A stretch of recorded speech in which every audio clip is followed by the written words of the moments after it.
তো এখন আমি ঢেলে নেব। এই গরমে কিন্তু এই রান্নাটা কিন্তু খুবই ভালো লাগে বন্ধুরা খেতে। নমস্কার বন্ধুরা, তোমাদের সবাইকে অনেক অনেক স্বাগত জানাই বন্যা রান্নাঘরে। আজকে কিন্তু বাঙালির জনপ্রিয় একটা রান্না নিয়ে চলে এসেছি। গরমে কিন্তু সবাই একটু হালকা ফালকা খেতে কিন্তু সবাই পছন্দ করে। আর আজকে বানাবো হচ্ছে আমশোল। এখন বাজারে প্রচুর পরিমাণে আম পাওয়া যাচ্ছে, সেই আম দিয়ে কিন্তু আজকে আমশোল বানিয়ে দেখাবো। গরমে খেতে কিন্তু খুবই ভালো লাগে। আশা করি তোমাদের এই ভিডিওটা অনেক অনেক ভালো লাগবে বন্ধুরা। প্রথম থেকে শেষ পর্যন্ত ভিডিওটি দেখো, আশা করি অনেক ভালো লাগবে। আর যে সকল বন্ধুরা এখনো পর্যন্ত আমার চ্যানেলটি সাবস্ক্রাইব করুন, তো প্লিজ বন্ধুরা চ্যানেলটি সাবস্ক্রাইব করে আমার পাশে থেকো। তো ফেসবুক থেকে দেখলে অবশ্যই পেজটি ফলো করবে, আর ইউটিউব থেকে দেখলে অবশ্যই চ্যানেলটি সাবস্ক্রাইব করবে। তো চলো এখন আমার শোলটা দেখাই। তো এই দেখো, বাজারে অনেক প্রচুর পরিমাণে কিন্তু আম উঠে গেছে। কাঁচা আম, পাকা আম বলো, সবটাই কিন্তু পাওয়া যাচ্ছে। তো এই যে কাঁচা আম নিয়ে নিয়েছি, আর এই দেখো শোল মাছটা। এই যে তো যখন এনেছিল বাজার থেকে তখন কিন্তু জানতে ছিল, তো অনেক পরে ভিডিওটা করছি। এই দেখো মাছটা একটু হয়ে গেছে, আর মাছের সাইজটা কিন্তু বেশ আছে। এরকম মাছ দিয়ে কিন্তু আমশোল খেতে দুর্দান্ত লাগে বন্ধুরা। তো এটা কেটে কিন্তু আজকে আমশোল তৈরি করব। এখন কিন্তু মাছটা কেটে নেব। এই দেখো সাইজটা দেখো।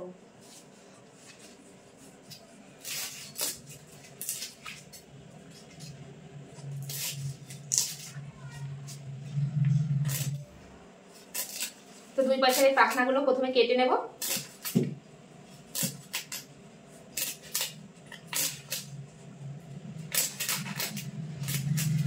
এবার মাছের আঁশ ছাড়িয়ে নেব।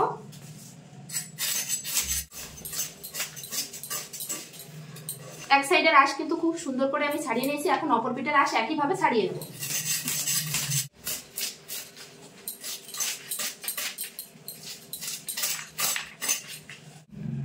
দুই পাশের আঁশ কিন্তু খুব ভালোভাবে ছাড়িয়ে নিয়েছি। এখন মাছটা কেটে নেব।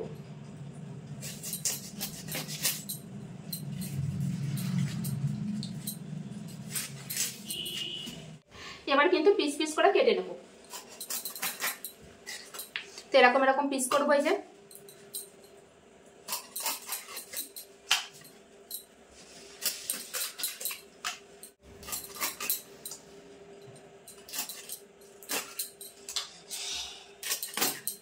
তো অনেকটা পিস হয়েছে। আর এই রান্নায় কিন্তু মাছের মুড়োটা আমি নেব না, শুধু মাছটাই রান্না করব। তো এই মাছগুলো খুব সুন্দর করে ধুয়ে নিয়ে মশলাপাতি নিয়ে ফিরে আসছি, দেখতে থাকো। মাছগুলো কিন্তু খুব সুন্দর করে ধুয়ে নিয়ে চলে এসেছি।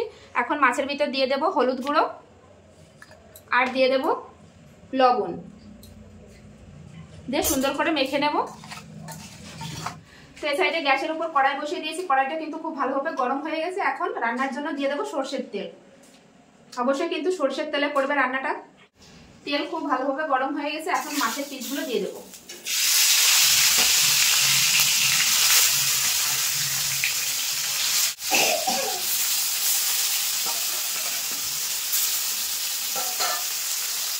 এবার মাছগুলো কিন্তু উল্টে দেবো। আর এই মাছ আমশোলের জন্য কিন্তু হালকা করে মাছগুলো ভাজতে হবে, একদম কড়া হলে কিন্তু খেতে ভালো লাগবে না। এইভাবে সব মাছ উল্টে দেবো আমি।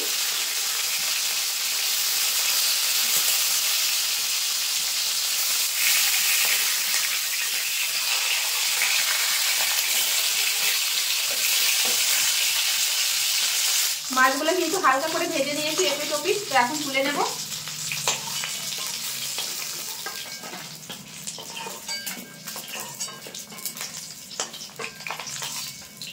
ওই তেলের ভিতর ফোড়ন করে নেবো। ফোড়নে দিয়ে দেবো হচ্ছে একটা শুকনো লঙ্কা, আর দিয়ে দেবো কালো জিরে। ফোড়ন ভাজা ভাজা হয়ে গেছে। এবার দিয়ে দেবো জিরে আর শুকনো লঙ্কা বাটা। এর ভিতর দিয়ে দেবো এখন হলুদ গুঁড়ো পরিমাণ মতো, স্বাদ অনুসারে লবণ, আর দিয়ে দেবো 1 চামচ চিনি, আর সামান্য পরিমাণে একটু জল দেবো। জল দিয়ে মশলাটা কষিয়ে নেব। মশলা কিন্তু আমি একটু কষিয়ে নিয়েছি। এবার কেটে ধুয়ে রাখা আম দিয়ে দেবো। আম দিয়ে কিন্তু আমের সঙ্গে মশলাটা খুব ভালোভাবে একটু কষিয়ে নেব। আম দিয়ে কিন্তু মশলার সঙ্গে খুব সুন্দরভাবে কষিয়ে নিয়েছি দেখো। তো এখন আমি ঝোলের জন্য জল দিয়ে দেবো।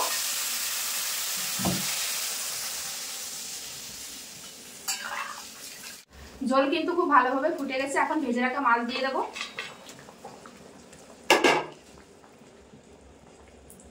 মাছ দেওয়ার পর কিন্তু খানিকক্ষণ ফুটিয়ে নিয়েছি। এবার দিয়ে দেবো সরষে বাটা।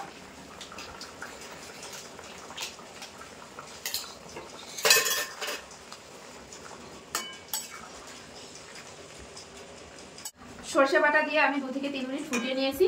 তো এখন আমসল কিন্তু একদম রেডি। তো এখন আমি গ্যাসটা বন্ধ করে দেবো, দিয়ে ঢেলে নেব। বেশি ফোটালে কিন্তু তেতো হয়ে যেতে পারে। তো এখন আমি ঢেলে নেব।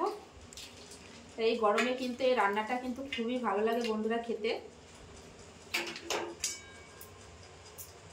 এই গরমে যদি থাকে এরকম গরম গরম আমসলের রেসিপি, তাহলে তো কোনো কথাই নেই বন্ধুরা, একদম জমে যাবে বন্ধুরা গরম গরম ভাতের সঙ্গে। তো আজকের এই রেসিপি আমসল কেমন লাগলো অবশ্যই কমেন্টে জানাবে বন্ধুরা। ভালো লাগলে অবশ্যই লাইক কমেন্ট শেয়ার করবে, শেয়ার করে কিন্তু অন্যকে দেখার সুযোগ করে দেবে বন্ধুরা।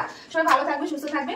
আবার ফিরে আসছি নতুন কোনো রেসিপির সঙ্গে। আর যে সকল বন্ধুরা এখনো পর্যন্ত চ্যানেলটি সাবস্ক্রাইব করুন, তো প্লিজ বন্ধুরা চ্যানেলটি সাবস্ক্রাইব করে কিন্তু আমার পাশে থেকো। আর ফেসবুক থেকে দেখলে অবশ্যই পেজটি ফলো করো। তো চলো বাই, আবার দেখা হবে এরকম নতুন কোনো রেসিপির সঙ্গে।